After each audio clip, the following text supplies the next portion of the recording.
Continuando aqui nossa aula, vamos ver aí mais alguns detalhes sobre como o funcionamento das APIs em relação à substituição delas, em parte, pelo SO para evitar aquele processo que nós vimos no exemplo anterior, né? Essa quantidade enorme de chamadas de sistemas para um tipo simples de programa que vinha a ser executado no sistema operacional.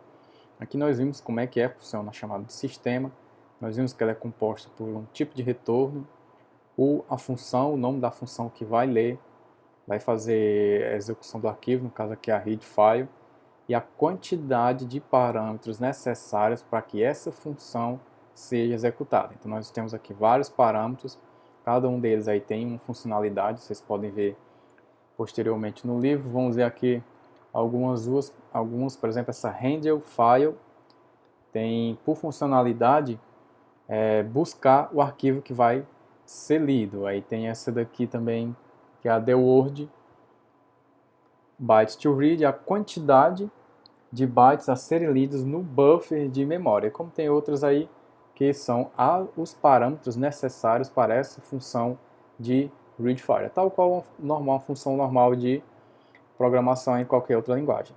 Tem o nome da função e tem os parâmetros que são necessários para que ela seja executada.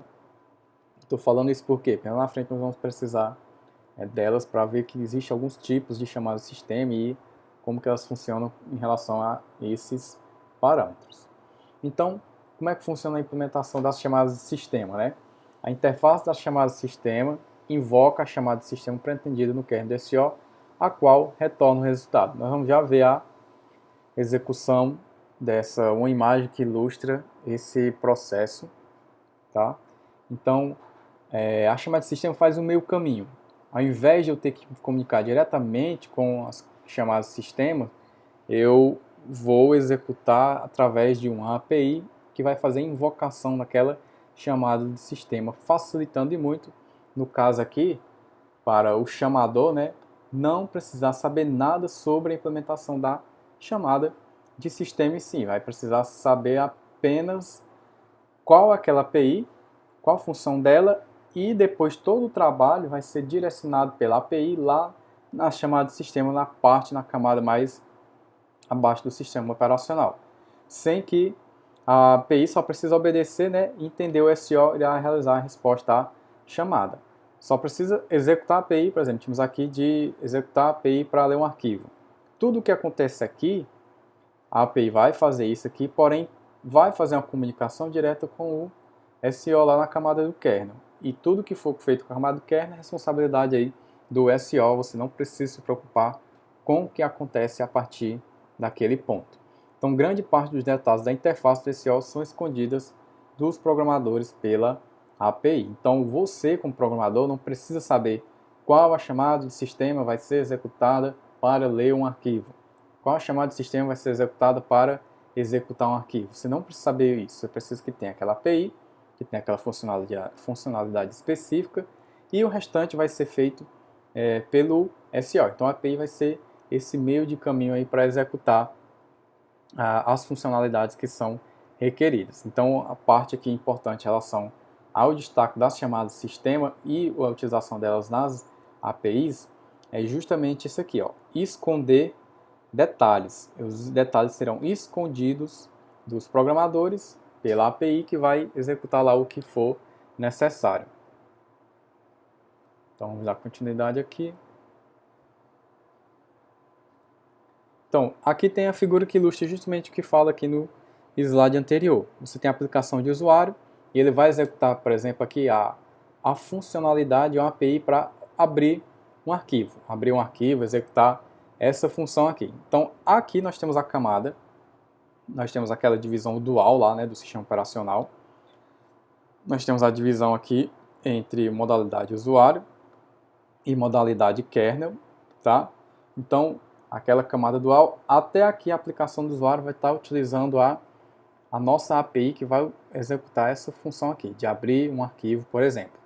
A partir daqui, você não precisa, como programador, se preocupar com o que acontece. A responsabilidade do SEO, essa API já vai saber o que é que ela tem que fazer, quais os parâmetros que ela vai utilizar para fazer a execução dessa aplicação do usuário que vai abrir e fazer essa operação de Open.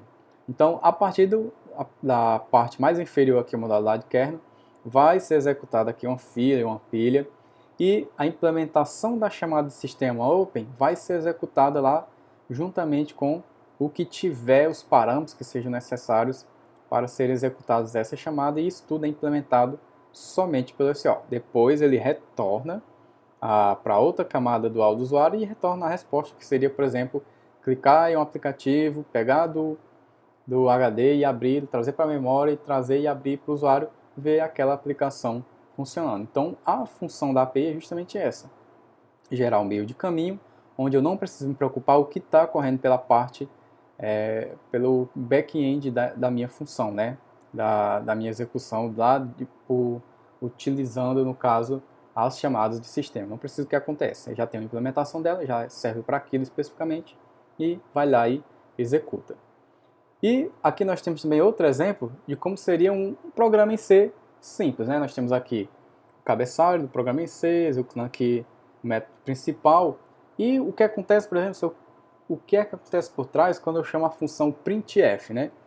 Lá por trás tem uma função que vai executar especificamente a funcionalidade dessa linha de comando, printf. Então, a parte daqui da camada de usuário, vamos fazer a divisão de novo, vai executar isso aqui especificamente. Vai mandar uma chamada para o sistema, que lá vai interpretar, aqui é printf, que é para escrever na tela, e lá na modalidade kernel, a biblioteca C padrão vai entender o quê? Que essa função está se referindo à chamada de sistema write aqui, que vai ser a minha chamada de sistema interna na modalidade kernel, aqui na camada do kernel. Então vai entender que essa função faz isso como chamada de sistema, essa chamada de sistema já está implementada pela API da biblioteca C, vai executar o que tem que fazer, dá o retorno para o usuário e vai mostrar lá na tela a mensagem, né?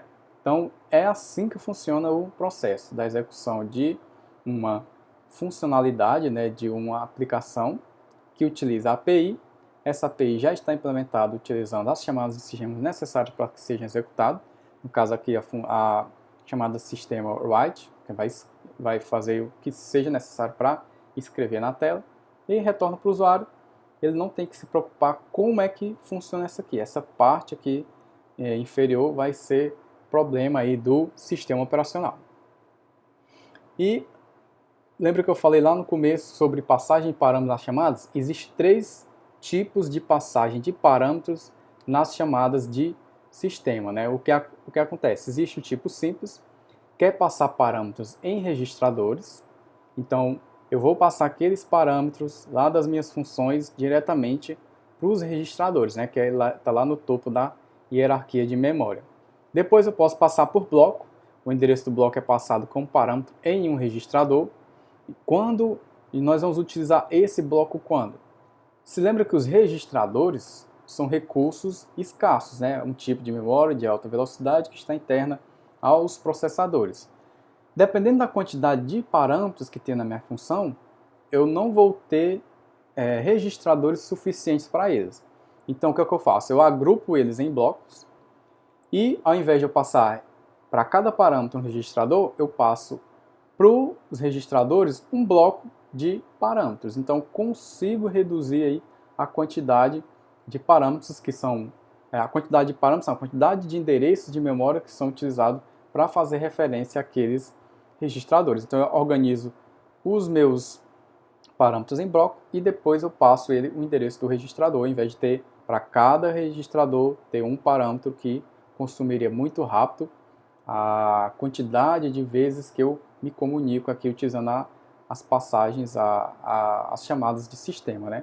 E a outra forma, que é uma das formas utilizadas também, uma das mais comuns, é a forma de pilha, né?